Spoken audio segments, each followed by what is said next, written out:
Pada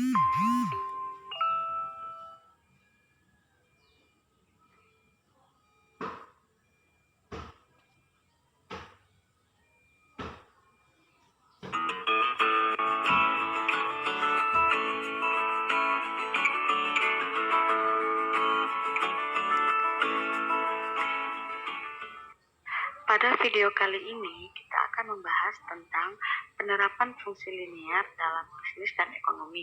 Jadi ada 3 fungsi yang akan kita bahas, yaitu fungsi biaya, fungsi penerimaan, dan fungsi keuntungan.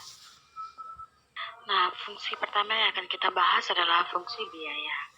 Jadi, fungsi biaya itu biasanya kita sebut dengan biaya total, atau bahasa Inggrisnya adalah total cost, sehingga kita simbolkan TC.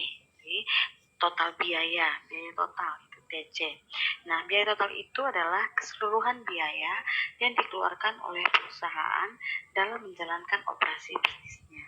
Nah, biaya total itu sendiri dibagi atas 2, yaitu biaya tetap dan biaya variabel. Jadi biaya tetap itu bahasa Inggrisnya adalah fixed cost, sehingga kita simbolkan dengan FC, dan biaya variabel yaitu variable cost yang kita simbolkan dengan VC. Nah, biaya tetap tidak tergantung pada produksi atau output Q, karena berapapun besar variabel Q atau perubahan pada Q tidak akan mempengaruhi biaya tetap. Sedangkan biaya variabel itu tergantung pada produksi atau output, sehingga variable cost itu atau FC atau VC ya, itu kita bisa simpulkan VC sama dengan fungsi dari Q. Kenapa? Karena biaya variabel itu tergantung dari besarnya produksi atau output. Jadi biaya total atau total cost itu sama dengan FC tambah VC atau fixed cost tambah variable cost, dimana FC itu kita sebut dengan konstanta. Kenapa? Karena tidak dipengaruhi oleh produksi atau output. Nah, contohnya TC sama dengan 150 tambah 500 Q, berarti yang variable cost-nya itu adalah 500 Q, karena besarnya variable cost tergantung dari produksi output yang Q, dan fixed cost itu sebesar 150 karena fixed cost itu adalah konstanta. Nah, kalau fixed cost itu misalnya biaya telepon, biaya listrik, biaya air. Sedangkan kalau biaya variabel itu biaya bahan baku, biaya gaji pegawai, biaya berdasarkan produksi. Jadi misalnya untuk menggoreng pisang, kalau kita buat pengusaha pisang goreng ya, maka yang menjadi biaya variabelnya ya seperti pisang, terus kemudian minyak goreng gitu. Tapi kalau andaikan biaya tetapnya ya misalnya listrik atau mungkin biaya air, jadi berapa banyak pun air yang digunakan untuk membuat adonan tetap bayarnya sama gitu. Mau kue pisangnya sedikit atau kue pisangnya banyak, maka penggunaan airnya juga baik sedikit maupun banyak, waktu mau campur ke adonan kue pisang itu tetap saja biaya airnya itu tidak berubah. Untuk contoh soalnya, di sini perusahaan garam memiliki biaya tetap setiap bulannya sebesar 20.000, sedangkan biaya variabelnya Rp100 per unit. Nah, kita akan menentukan fungsi biayanya, terus kemudian kita akan menentukan berapa besarnya biaya tetap dan biaya variabel jika produksinya sebanyak 500 unit, dan bagaimana kita menggambarkan kurvanya. Nah, seperti yang kita ketahui,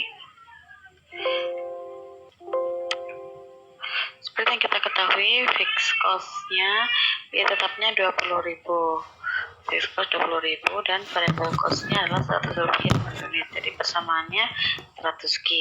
Nah, TC sama dengan fixed cost ditambah variable cost, maka dapatnya 20.000 tambah 100 Q. Jadi ini adalah persamaan dari TC. TC sama dengan 20.000 tambah 100 Q. Nah, berikutnya bagaimana apa yang terjadi jika 500 unit produksi, maka TC-nya berapa gitu. Nah, kalau ada Q-nya diproduksi sama dengan 500, produksinya sebanyak 500, maka TC-nya sama dengan 70.000. Itu dapat dari variable cost ini karena Q-nya 500, jadi 100 dikalikan 500 dapatnya 50.000, ditambahkan dengan fixed cost 20.000 dapatnya 70.000. Nah, untuk gambar yang pertama itu adalah kita akan mencoba menggambarkan fixed cost. Jadi fixed cost ini gambar kurvanya adalah mendatar. Kenapa? Karena berapapun Q-nya mau 500, 1000, 100, 1 juta dan lain sebagainya dan seterusnya, maka tetap fixed cost-nya adalah sebesar 20.000. Sehingga gambar grafiknya secara garis mendatar. Kemudian untuk variable cost, di sini variable cost itu tergantung dari berapa besar yang diproduksi ya. Jadi jika Q-nya 0, maka variable cost-nya adalah 0. Dapatnya dari 100 kali 0 ya, hasilnya 0. Maka titik potongnya untuk variable cost itu 0,0. Nah, berarti di sini nih 0,0. Nah, kita akan mencoba untuk mencari kira-kira titik yang lain itu yang berapa. Jadi ini sampai tak terhingga ya titik-titik yang dilalui oleh variable cost, tapi kita mengumpamakan atau mengasumsikan bahwa jumlah yang diproduksi itu adalah 500. Apa yang terjadi? Maka jika Q-nya sama dengan 500, maka variable cost-nya adalah 50.000. Dapat dari 100 kali Q, 100 kali 500 dari 50.000. Nah, di sini titik potongnya. Titik potongnya 500 dan 50.000 di sini. Tarik garis lurus hingga membentuk variable cost sama dengan 100 Q. Nah, berikutnya untuk gambar total cost. Total cost itu kan persamaannya adalah 20.000 ditambah dengan 100 Q. Jika Q-nya 0, maka total cost-nya 20.000. Berarti di sini titik potong pertama. Tidak di 0 ya, tapi di sini 0,20.000 untuk titik potongnya. Nah, jika TC-nya adalah 500, ya, jadi sekali lagi jumlah produksinya dilalui oleh kurva ini tak terhingga. Bisa saja saya pilih 100, 1000. Jadi ada yang masih bertanya, kenapa sih bisa 500? Nah, karena saya mengasumsikan saja teman-teman dari Q yang awal, yaitu jika Q-nya diproduksi adalah 500. Kalau teman-teman mau mencoba dengan titik potong yang lain, misalnya Q-nya 100 atau 20,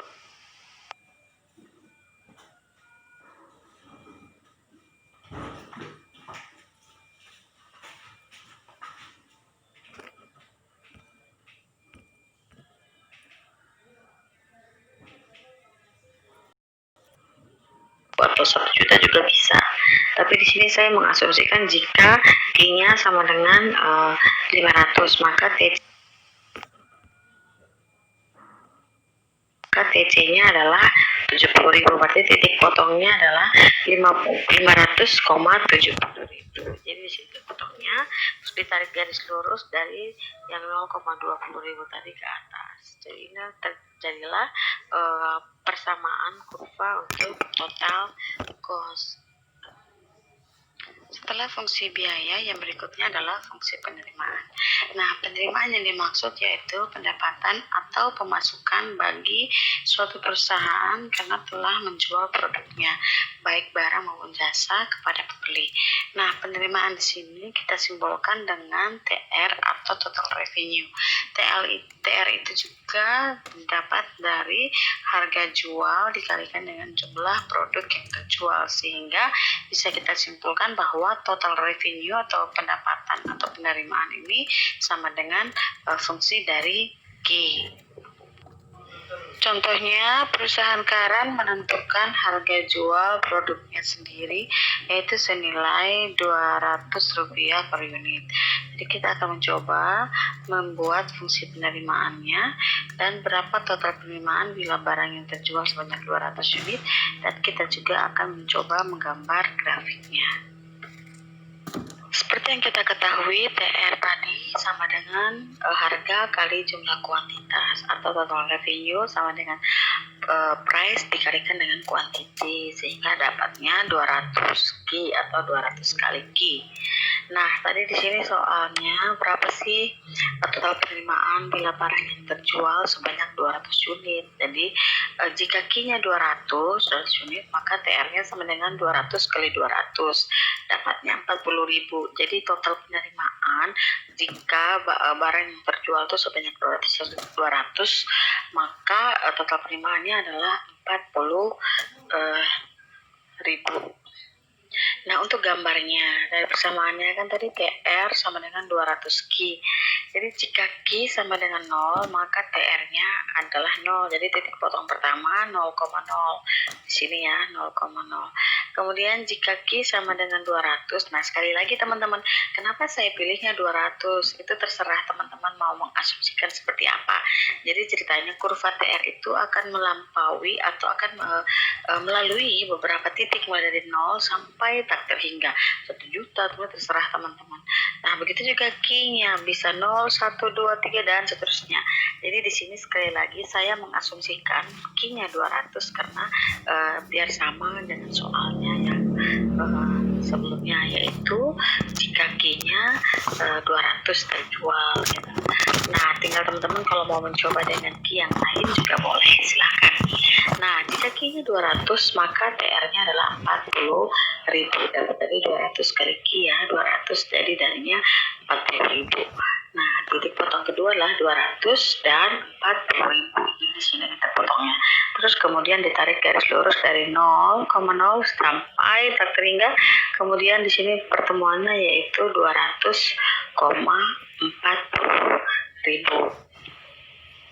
Fungsi berikutnya adalah fungsi keuntungan. Jadi keuntungan itu merupakan tujuan utama dari suatu pengusaha dalam menjalankan usahanya. Proses produksi itu akan dilaksanakan seefisien mungkin yang akan bertujuan untuk meningkatkan keuntungan pastinya.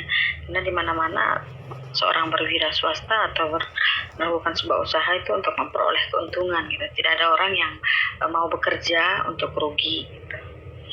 Nah, keuntungan itu merupakan selisih antara total pendapatan dengan total biaya yang merupakan insentif bagi produsen untuk melakukan produksi. Nah, keuntungan inilah yang dapat mengarahkan produsen untuk mengalokasikan sumber daya ke proses produksi tertentu.